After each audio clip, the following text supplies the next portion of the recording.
Kasus kematian Brigadir Esko mengguncang publik. Seorang anggota polisi ditemukan tewas mengenaskan, terikat di kebun belakang rumahnya sendiri.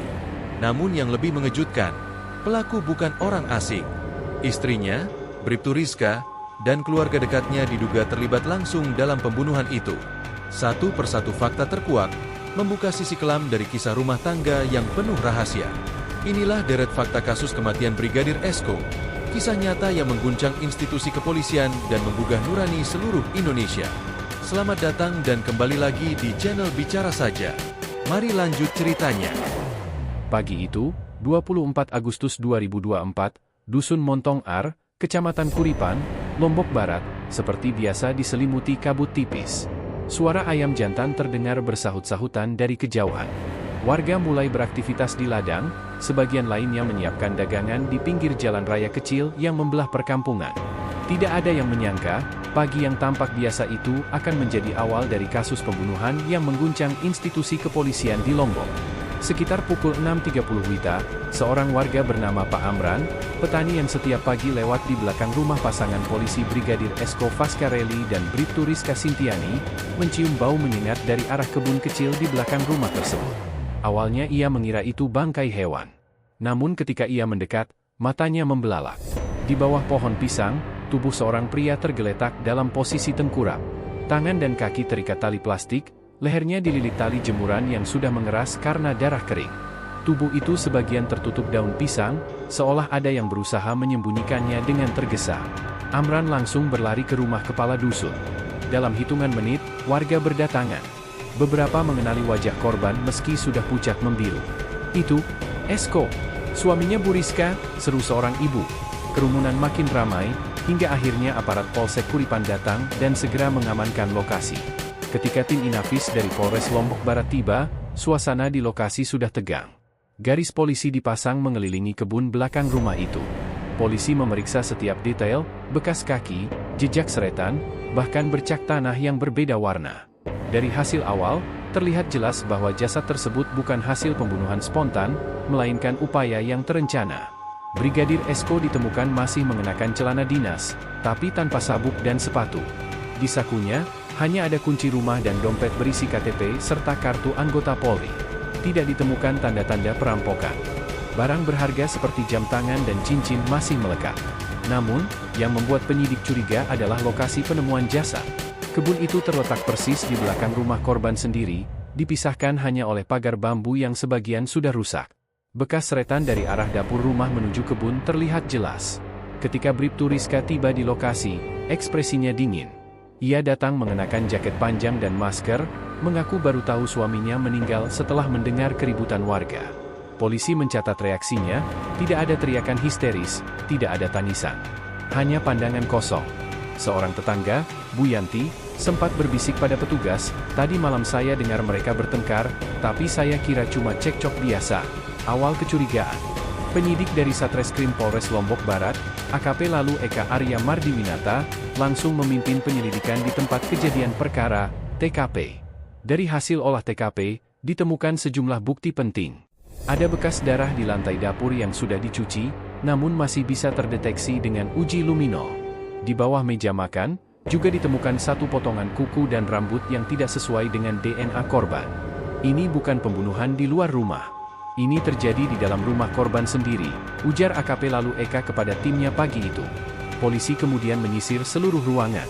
Di kamar utama, ditemukan bantal dengan noda darah, serta kain basah di ember kamar mandi yang mengandung bercak serupa. Sementara di ruang tengah, terdapat bekas benturan di tembok yang sejajar dengan tinggi kepala manusia. Seolah seseorang sempat terbentur keras di sana. Brigadir Esko dikenal oleh rekan-rekannya sebagai sosok yang disiplin dan baik hati. Ia bertugas di unit reskrim Polsek Kuripan, sementara istrinya, Bribtu Rizka, bertugas di bagian administrasi Polres Lombok Barat.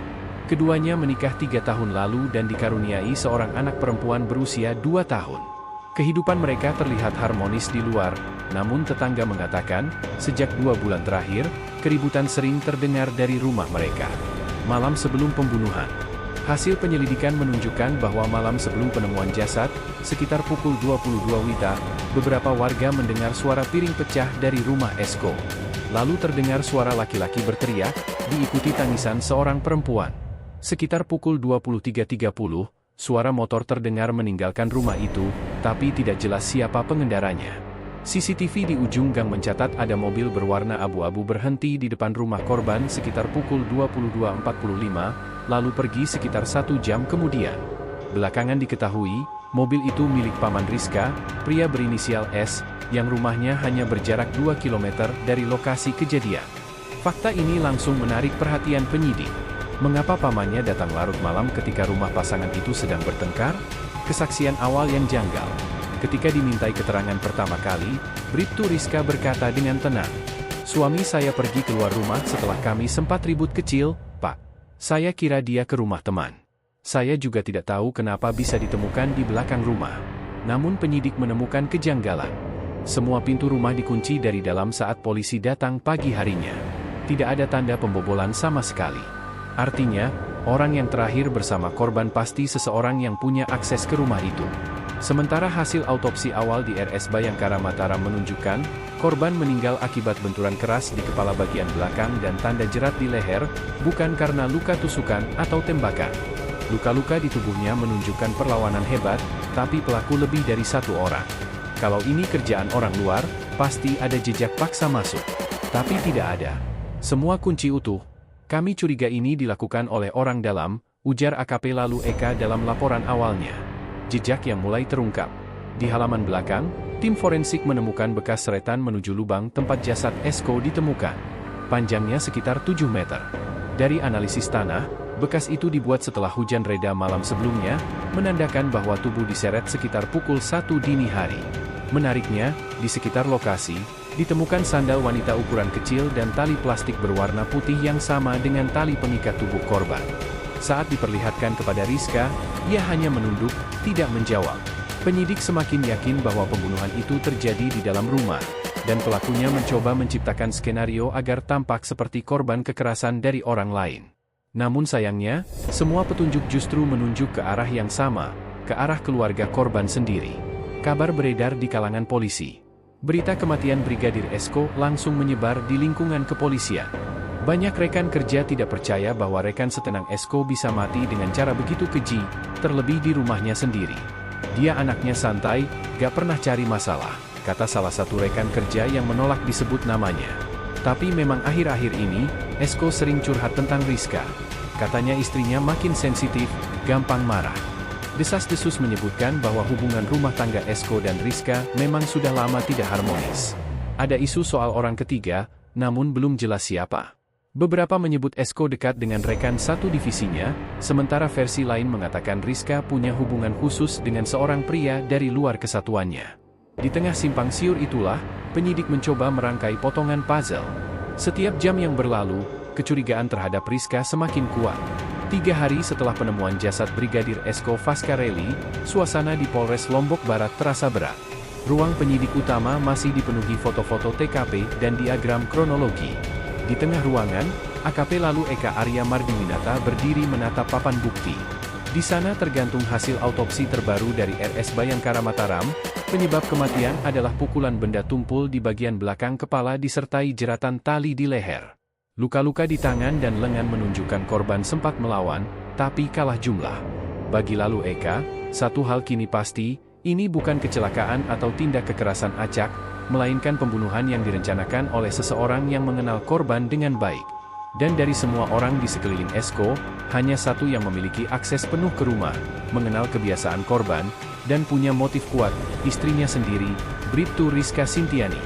Awal pemeriksaan. Pagi itu, Rizka dipanggil ke ruang interogasi. Ia datang mengenakan seragam coklat tanpa pangkat, wajahnya pucat. Tangannya menggenggam tisu yang sudah basah oleh keringat. "Tenang saja, Bu Rizka," kata penyidik wanita yang mendampinginya. "Kami hanya ingin mendengar penjelasan ibu dari awal." Rizka menarik napas panjang, lalu mulai berbicara. "Malam itu, kami hanya bertengkar biasa, Pak. Soal pesan di ponsel suami saya dari perempuan tak dikenal. Saya marah, dia pun marah. Tapi setelah itu dia keluar rumah. Saya kira dia pergi ke kantor.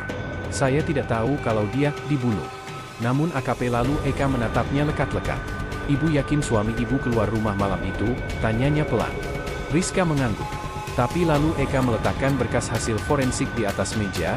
Tidak ada jejak keluar masuk pintu depan sejak pukul 22.30 malam itu, dan semua pintu terkunci dari dalam ketika polisi datang pagi harinya. Rizka terdiam. Bibirnya bergetar, namun tak ada kata keluar. Itu berarti, Bu Rizka, lanjut penyidik dengan suara berat, pada saat pembunuhan terjadi, pelaku masih berada di dalam rumah yang terkunci, sama seperti ibu. Rahasia di balik pernikahan. Untuk memahami kasus ini, penyidik menggali latar belakang kehidupan rumah tangga korban. Dari keterangan tetangga, sejak beberapa bulan terakhir, hubungan Esko dan Rizka memang menegang. Rizka dikenal ambisius, perfeksionis, dan mudah cemburu. Sementara Esko adalah tipe lelaki tenang yang jarang membalas kemarahan dengan amarah. Tapi ketenangan itulah yang sering membuat Rizka merasa diabaikan. Menurut laporan keuangan internal, Esko baru saja mendapatkan tambahan dana tabungan dan berencana memindahkan sebagian asetnya atas nama anak mereka, bukan atas nama Rizka. Informasi ini didapat dari rekan Esko di unit reskrim, yang mengaku sempat membantu menyiapkan dokumen tersebut. Motif mulai terlihat. Jika Esko benar berniat memindahkan harta, Rizka mungkin merasa terancam secara finansial dan emosional. Ditambah dengan kecurigaan soal wanita lain, ledakan konflik rumah tangga tinggal menunggu waktu. Jejak elektronik membuka tabir. Unit Cyber Forensik Polda NTB diminta membantu menganalisis ponsel korban dan tersangka. Dari hasil digital forensik, ditemukan percakapan yang memperlihatkan puncak emosi Rizka. Dalam satu pesan tanggal 23 Agustus pukul 20.45, Rizka menulis, "Kalau kamu anggap aku ini cuma pelengkap hidupmu, aku bisa hilangin kamu sekalian."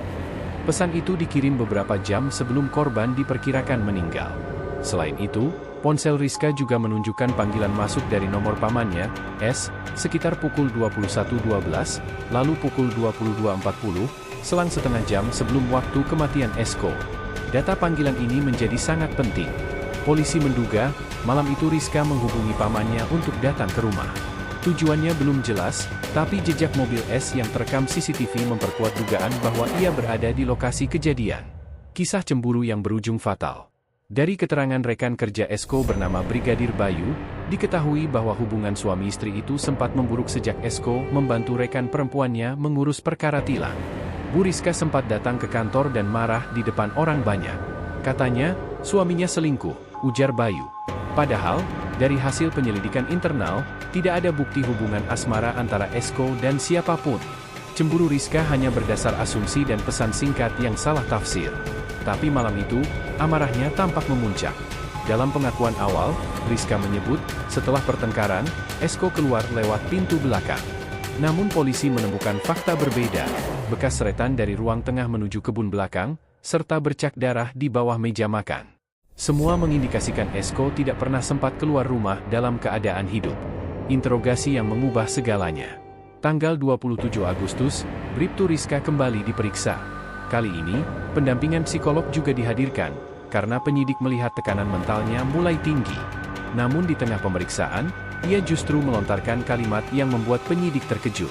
"Saya tidak bermaksud membunuhnya, Pak. Saya cuma ingin dia jera. Saya cuma mau dia sadar kalau saya juga bisa marah." Ruang interogasi mendadak hening. AKP lalu Eka memandangnya tajam. "Maksudnya, Bu Rizka? Siapa yang membantu ibu malam itu?" Rizka menunduk, bahunya gemetar. Air matanya jatuh, tapi tidak menjawab. Kata, "membantu," dari penyidik itu bukan tanpa alasan. Luka di tubuh Esko menunjukkan perlawanan. Untuk melumpuhkan seorang pria bertubuh tinggi dan berlatih bela diri seperti Esko, dibutuhkan lebih dari satu pelaku. Pemeriksaan saksi-saksi. Sementara itu, penyidik memanggil beberapa saksi dari lingkungan sekitar. Seorang remaja penjaga warung di dekat gang rumah Esko bersaksi bahwa sekitar pukul 23 malam itu, ia melihat dua sosok masuk ke rumah korban. Salah satunya mengenakan jaket abu-abu, satu lagi perempuan berkerudung. Ia tidak terlalu memperhatikan karena mengira mereka keluarga sendiri. Setelah diperlihatkan foto, remaja itu mengangguk yakin bahwa pria tersebut mirip dengan S, paman Rizka. Keterangan ini memperkuat dugaan bahwa Rizka tidak sendirian malam itu. Sementara itu, tetangga depan rumah, Bu Yanti, juga memberi kesaksian tambahan. Ia mendengar suara keras seperti benda dijatuhkan, lalu suara laki-laki memohon minta ampun, disusul tangisan perempuan. Setelah itu hening. Tak lama kemudian, ada suara mobil keluar pelan dari depan rumah mereka, ujarnya. Kronologi yang mulai terbentuk. Dari hasil penyelidikan selama 1 minggu, polisi berhasil menyusun rekonstruksi awal kejadian. Malam 23 Agustus, pukul 20.30, Rizka dan Esko bertengkar hebat di ruang tengah. Pukul 21, Rizka menelpon pamannya, S, dan meminta datang ke rumah. Pukul 22.30, S tiba bersama seorang perempuan yang belakangan diketahui sebagai D, bibinya Rizka. Pukul 23, pertengkaran memuncak, terjadi perkelahian. Esko sempat melawan, namun kepala korban terbentur keras di tembok. Pukul 00, tubuh Esko diseret ke kebun belakang dan diikat dengan tali plastik. Rekonstruksi ini masih bersifat awal, namun cukup kuat untuk menetapkan Rizka sebagai tersangka utama pembunuhan. Penetapan tersangka.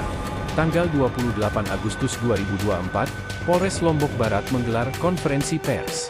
AKP lalu Eka tampil di depan kamera dengan wajah tegas. Dari hasil penyelidikan dan bukti forensik, penyidik menetapkan 1 tersangka dalam kasus pembunuhan Brigadir Esko Fascarelli, yaitu istrinya sendiri, Bribtu Rizka Sintiani. Namun penyidik masih mendalami kemungkinan keterlibatan pihak lain. Rizka ditahan malam itu juga. Ia menangis, menutup wajahnya dengan jaket saat digiring ke mobil tahanan. Sementara di luar, warga berkumpul, sebagian berteriak marah, sebagian hanya menatap hening. Seorang tetangga berkata lirih, tidak ada yang menyangka seorang istri bisa lakukan itu pada suaminya sendiri. Akhir narasi 2, bayang-bayang keluarga. Malam itu, di ruang penyidik yang kini sepi, AKP lalu Eka menatap kembali berkas tebal di mejanya. Ia tahu, cerita ini belum selesai. Terlalu banyak hal yang belum terjawab. Mengapa paman dan bibi Rizka datang malam itu? Siapa yang sebenarnya mengikat tubuh Esko? Dan mengapa skenario pembunuhan dibuat seolah dilakukan orang lain? Di papan bukti, ia menulis 1 kalimat baru dengan spidol merah. Kemungkinan, skenario keluarga. Ia sadar, kasus ini baru saja memasuki babak kedua, saat darah, cinta, dan keluarga mulai saling menuduh. Suasana malam di Lombok Barat pada 24 Agustus 2024 itu terasa ganjil bagi beberapa warga sekitar. Angin bertiup pelan, tapi ada sesuatu di udara, semacam tekanan yang sulit dijelaskan. Di rumah dinas kecil di kawasan Gerung, Brigadir Esko Fascarelli baru saja pulang dari tugas sore di Polres. Ia tampak lelah, namun tetap menyempatkan diri duduk di teras, menyeruput kopi hitam buatan istrinya, Bribtu Rizka Sintiani. Capek banget hari ini, banyak laporan belum beres, katanya dengan nada datar. Rizka hanya tersenyum tipis, seolah menahan sesuatu. Matanya tak lagi menatap penuh kasih seperti dulu. Di dalam kepalanya, rencana besar yang telah disusun bersama keluarganya mulai berputar seperti jam pasir yang menghitung mundur. Tak ada yang tahu, malam itu akan menjadi malam terakhir Esko bernapas di dunia ini. Awal yang terlihat tenang. Sekitar pukul 8 malam, paman Rizka, Amak Sayun, datang ke rumah dengan alasan ingin menjemput Rizka untuk urusan keluarga. Di belakangnya, tampak Denny, adik sambung Rizka, membawa motor dengan lampu dimatikan.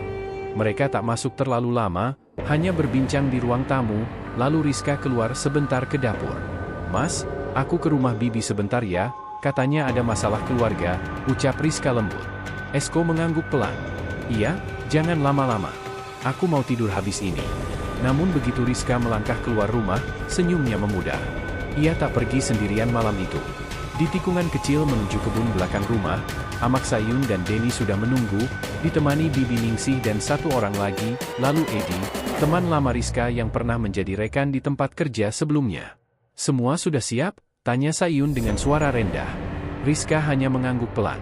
Tangannya bergetar, tapi bukan karena takut, lebih karena tegang menunggu saat yang sudah dirancang sejak 2 minggu lalu. Perangkap di kebun belakang. Kebun belakang rumah Esko sebenarnya tak luas. Di sana hanya ada beberapa pohon pisang, rumpun bambu, dan tanah lembab yang sering becek karena air sumur bocor. Namun di malam itu, kebun itu berubah menjadi tempat eksekusi. Denny menyiapkan tali tambang yang sebelumnya dipakai untuk mengikat hewan kurban. Bibi Ningsih membawa kain bekas sprei putih yang sudah dipelintir, sementara lalu Edi bertugas menunggu di sisi pagar agar tak ada yang lewat. Sekitar pukul 9:15, Rizka mengirim pesan ke suaminya. "Mas, aku di belakang rumah, bantuin bentar." Tanpa curiga sedikit pun, Esko bangkit dari tempat duduk dan berjalan menuju kebun dengan senter kecil di tangan. Di sana, 4 pasang mata menunggu dalam gelap. Begitu ia melewati batang pisang pertama, bayangan gelap menyergap dari arah kanan. Tali tambang langsung melilit lehernya, sementara kain putih menutup mulutnya. Esko sempat berontak kuat, seorang polisi, meski tak bersenjata, tetap punya naluri bertahan hidup. Tapi kekuatannya terkalahkan oleh jumlah mereka. Rizka, yang awalnya berdiri terpaku, akhirnya ikut menahan tubuh suaminya yang masih meronta. "Cepat! Jangan biarkan dia teriak!" desis Sayun. Esko sempat melihat wajah istrinya di tengah kabut senter yang jatuh ke tanah. Mata itu, yang dulu penuh cinta, kini dingin tanpa ampun. Napasnya terengah, tangannya bergetar, lalu akhirnya diam. Malam itu, kebun belakang rumah mereka menjadi saksi bisu akhir dari cinta yang berubah menjadi dendam dan aib keluarga. Upaya menutupi jejak. Setelah memastikan Esko tak bernapas, Denny dan lalu Edi menyeret tubuhnya lebih dalam ke semak pisang. Mereka mengikat kedua tangan dan kaki korban, lalu menutupinya dengan karung goni. Darah yang menetes ke tanah ditutupi pasir dan daun kering. Rizka menatap pemandangan itu tanpa suara. Dalam kepalanya, campur aduk antara rasa lega dan ketakutan. Ia tahu, tak ada jalan kembali setelah ini. Sekitar pukul 11 malam, mereka kembali ke rumah Bibi Ningsih untuk menyusun cerita alibi. Kalau polisi tanya, bilang aja dia keluar malam-malam, nggak balik, ujar Sayun datar. Rizka mengangguk, tapi matanya kosong. Di luar, suara jangkrik bersahutan, seolah ikut mengiringi hilangnya nyawa seorang polisi di tangan orang yang seharusnya mencintainya. Pagi yang menipu. Keesokan paginya, warga dikejutkan oleh kabar, Brigadir Esko ditemukan tewas terikat di kebun belakang rumahnya sendiri. Salah satu tetangga, yang hendak mengambil bambu, melihat karung mencurigakan dan melapor ke RT. Saat polisi datang, Rizka sudah siap dengan aktingnya.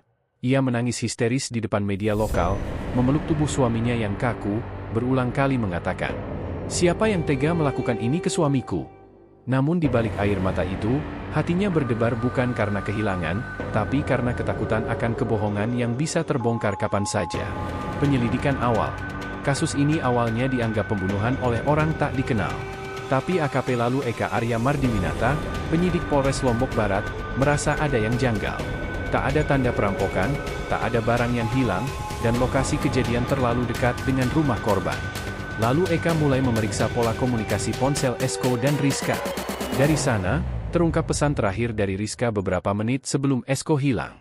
Selain itu, jejak GPS menunjukkan keberadaan Denny dan Amak Sayun di lokasi yang sama pada jam kejadian. Satu demi satu fakta mengarah pada hal yang tak terbayangkan. Keluarga sendiri yang merancang kematian Brigadir Esko. Rizka di persimpangan. Beberapa hari setelahnya, Rizka mulai gelisah. Setiap ketukan pintu membuatnya panik. Ia tahu polisi sudah mulai menginterogasi orang-orang terdekatnya. Denny sempat dipanggil ke kantor polisi, begitu juga Bibi Ningsih. Dalam salah satu adegan dramatis di ruang tamu rumah Bibi, Rizka memohon, "Jangan sampai mereka tahu semuanya, Bi. Aku nggak sanggup." Namun Bibi hanya menatapnya datar. "Kalau ketahuan, kita semua habis. Kamu juga."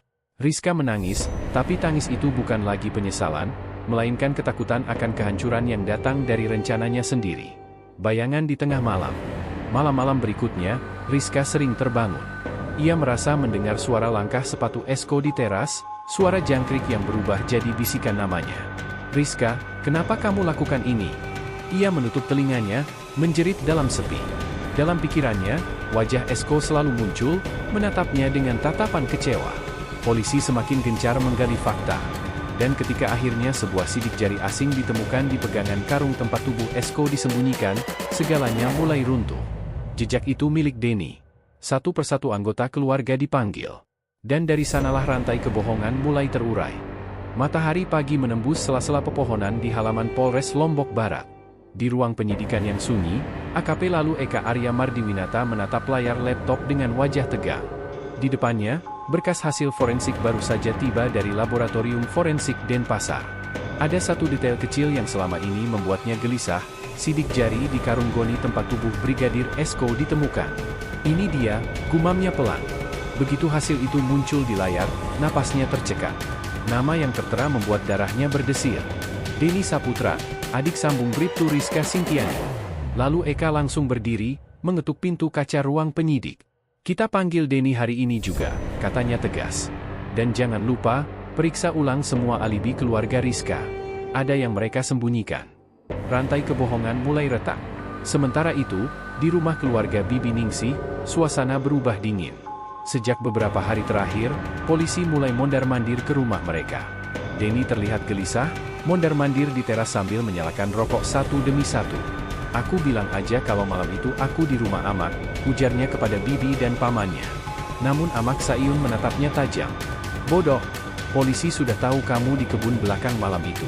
Ada CCTV rumah sebelah yang tangkap bayangan motor kamu lewat jam 9. Rizka hanya diam di sudut ruang tamu. Wajahnya pucat, rambutnya berantakan. Ia hampir tak tidur seminggu penuh. Sejak jasad suaminya dimakamkan dengan upacara kepolisian, bayangan wajah Esko terus menghantui pikirannya. Setiap kali ia melihat seragam biru di televisi, hatinya seperti ditusuk. Tapi rasa takut jauh lebih kuat dari rasa bersalah. Kalau mereka tanya, aku bakal bilang aku di rumah waktu itu, gumam Rizka, lirih. Namun Amak Sayun langsung menyahut kasar, kamu pikir gampang? Penyidik itu cerdas, Rizka. Mereka pasti sudah punya bukti. Interogasi pertama. Tanggal 4 September, Denny resmi dipanggil ke Polres Lombok Barat. Ia datang dengan kemeja lusuh, mencoba bersikap santai, tapi keringat di keningnya tak bisa disembunyikan. Di ruang interogasi, AKP lalu Eka duduk di seberang meja, menatapnya tanpa ekspresi. Denny Saputra, kamu tahu kenapa kamu dipanggil? Denny pura-pura bingung. Saya nggak tahu, Pak. Katanya mau bantu keterangan soal kakak ipar saya. Lalu Eka membuka map berisi foto hasil TKP. Di situ terlihat karung goni yang menutupi tubuh Esko, dan cap sidik jari jelas di permukaannya. Sidik jari kamu ada di karung ini, kata lalu Eka pelan tapi tajam. Denny terdiam. Tangannya bergetar. Itu mungkin karena saya bantu buang sampah di kebun, Pak. Buang sampah jam 9 malam? Saat lampu rumah padam, lalu Eka menatapnya tajam. Jangan main-main. Kamu bukan satu-satunya yang kami pantau. Wajah Denny pucat. Butuh waktu hanya 5 menit sebelum pertahanannya runtuh. Dengan suara pelan, ia berbisik. Saya nggak bermaksud, Pak. Saya cuma bantu Tante dan Kak Rizka. Saya disuruh, saya takut. Runtuhnya alibi keluarga. Pengakuan Denny menjadi awal dari runtuhnya skenario keluarga Rizka. Dalam berita acara pemeriksaan, ia menyebut 4 nama lain yang ikut dalam kejadian malam itu, Rizka, Amak Sayun, Bibi Ningsih, dan lalu Edi. Malam itu, kata Denny, mereka sudah menyiapkan tali dan karung di kebun belakang. Tujuannya, membuat Esko diam, agar tidak melaporkan Rizka ke Propam karena dugaan penyalahgunaan wewenang. Esko sebelumnya memang tengah mengumpulkan bukti soal dugaan pelanggaran yang dilakukan istrinya di unit administrasi Polres. Ia hendak melaporkan Rizka setelah curiga sang istri terlibat pungli kecil. Fakta itu memicu pertengkaran hebat di rumah tangga mereka. Rizka tahu karirnya bisa hancur jika laporan itu benar-benar masuk. Dan disitulah Amak Sayun masuk, membujuk keponakannya untuk menyelesaikan masalah secara diam-diam. Kalau dia hilang, nggak akan ada yang bisa lapor, kata Sayun dingin di ruang dapur malam itu. Rizka, yang kala itu sudah putus asa, akhirnya menyerah pada bujukan gelap itu. Penangkapan pertama. Begitu BAP selesai, tim reskrim bergerak cepat. 5 September 2024, sekitar pukul 7 malam, polisi mendatangi rumah Amak Sayun di daerah Kuripan. Lampu rumahnya redup, tapi suara televisi terdengar keras. Saat pintu diketuk, Sayun sempat berusaha kabur lewat pintu belakang. Namun 2 petugas sudah siaga di sana. Bapak Amak Sayun? Iya, saya. Atas nama hukum, Bapak kami tangkap karena diduga terlibat dalam pembunuhan Brigadir Esko Fascarelli. Sayun hanya diam. Tak ada perlawanan. Hanya satu kalimat yang keluar dari mulutnya saat borgol dikunci di pergelangan tangan. Rizka, jangan sampai ngomong. Namun semuanya sudah terlambat. Denny sudah membuka semuanya, dan nama Rizka sudah resmi masuk dalam daftar tersangka potensial. Rizka dihadapkan pada kenyataan. Keesokan harinya, polisi datang ke rumah dinas Rizka. Saat itu, ia sedang duduk di ruang tamu, mengenakan seragam lengkap. Dari luar, ia masih tampak seperti seorang anggota polisi yang disiplin. Tapi di balik seragam itu, hatinya sudah hancur. AKP lalu Eka sendiri yang mengetuk pintu. Bribtu Rizka Sintiani, Rizka menoleh. Tatapan mereka bertemu, 2 rekan sejawat, tapi kali ini di sisi hukum yang berseberangan.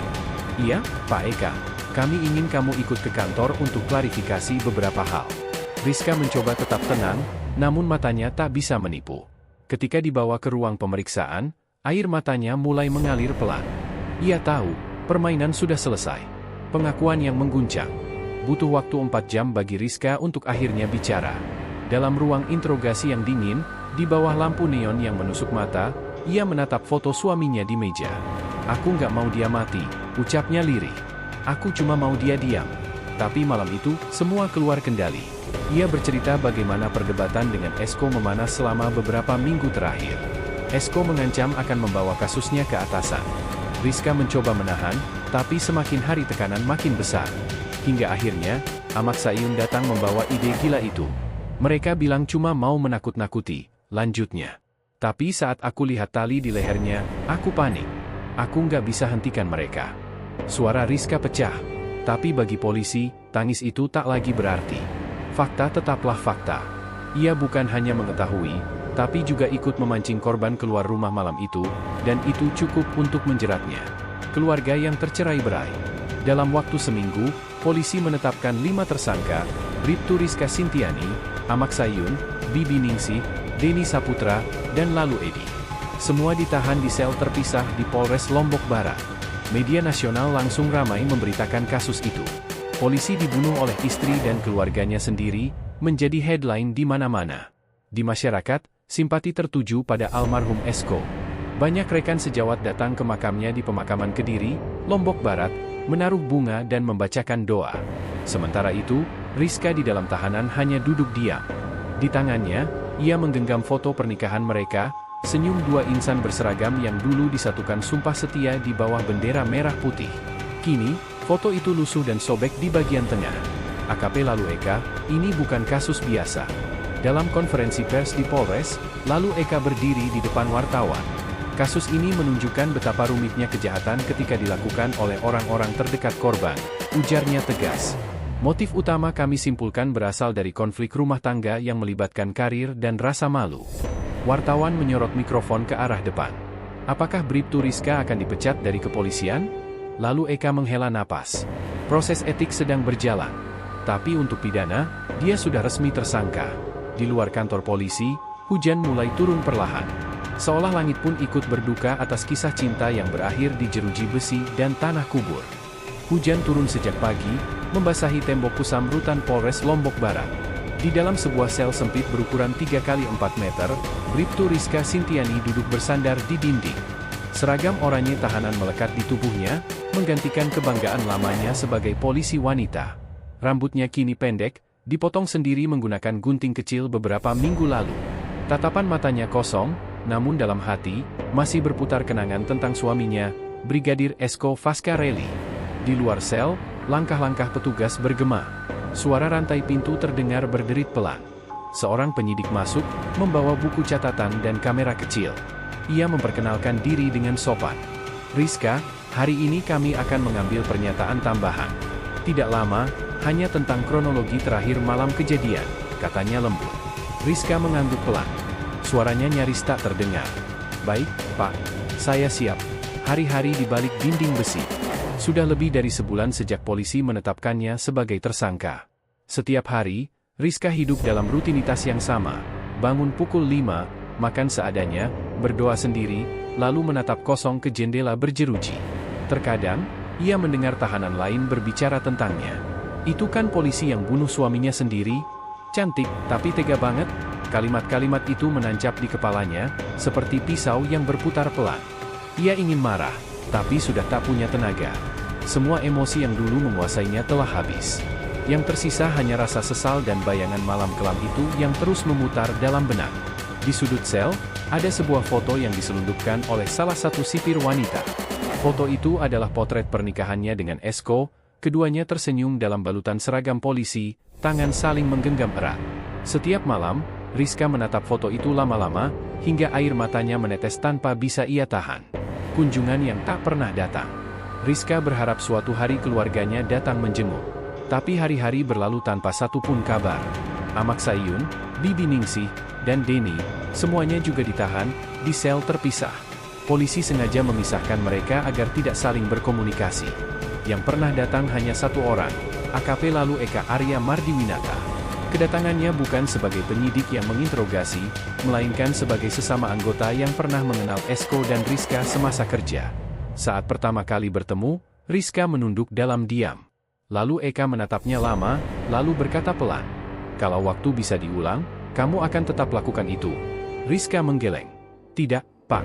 Sekalipun tidak. Kenapa kamu biarkan keluargamu ikut campur dalam rumah tanggamu?"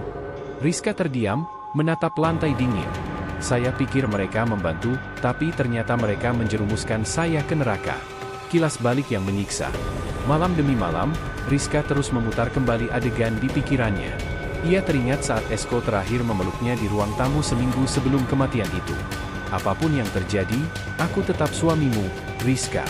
Jangan biarkan orang lain rusak hubungan kita," katanya lembut. Tapi saat itu, hatinya sudah penuh dengan rasa curiga dan amarah. Ia merasa Esko ingin menjatuhkannya di depan atasan. Ia merasa dikhianati, padahal yang dikhianati justru dirinya sendiri. Kini setiap kata yang dulu ia abaikan berubah menjadi hantaman rasa bersalah yang tiada akhir. Setiap kali hujan turun, ia merasa seperti mendengar suara langkah Esko di kebun belakang rumah mereka. Kadang, dalam mimpinya, Esko datang memakai seragam dinas, menatapnya dengan tatapan yang sama seperti dulu, penuh kasih, tapi juga penuh kecewa. "Kenapa kamu lakukan ini, Rizka? Aku hanya ingin semuanya selesai." Sidang perdana.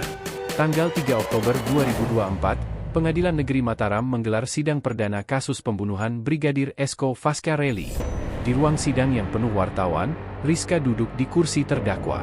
Di sebelahnya, ada pengacara yang ditunjuk oleh negara. Di seberang ruangan, duduk beberapa anggota keluarga Esko, ibunya, kakaknya, dan beberapa rekan polisi. Tatapan mereka menusuk seperti duri. Tidak ada amarah yang meledak, hanya kesedihan mendalam yang membuat Rizka tak sanggup menatap balik. Jaksa membacakan dakwaan dengan suara tegas. Terdakwa Bribtu Rizka Sintiani bersama-sama dengan Amak Sayun, Ningsih, Denny Saputra, dan lalu Edi secara sadar dan terencana menghilangkan nyawa Brigadir Esko Fascarelli pada malam tanggal 24 Agustus 2024. Suasana hening. Hanya isak tangis pelan dari sudut ruangan yang terdengar, Ibu Esko, yang tak sanggup menahan air matanya. Rizka menunduk, lalu menangis tanpa suara. Kesaksian yang mengguncang ruang sidang. Hari kedua sidang, saksi yang dihadirkan adalah Denny Saputra. Dengan suara bergetar, ia mengulang pengakuannya. "Waktu itu saya takut, Pak Hakim. Tante dan Kak Rizka sudah di kebun duluan. Saya cuma bantu ngikat karena disuruh." Suasana ruang sidang menegak. Rizka menatap Denny dengan air mata berlinang. "Denny, jangan salahin aku sendiri," ucapnya lirih. Namun Denny tak berani menatapnya. Kemudian giliran Bibi Ningsih memberikan kesaksian. Ia berkata bahwa rencana itu memang disusun oleh Sayun, tapi Rizka tahu dan ikut setuju. Dia bilang, kalau Esko terus lapor, semua bisa hancur. Jadi kami bantu supaya suaminya tenang dulu. Kalimat itu membuat publik gempar. Jaksa langsung mempertegas bahwa tindakan menenangkan yang dimaksud adalah pembunuhan berencana. Penyesalan yang terlambat.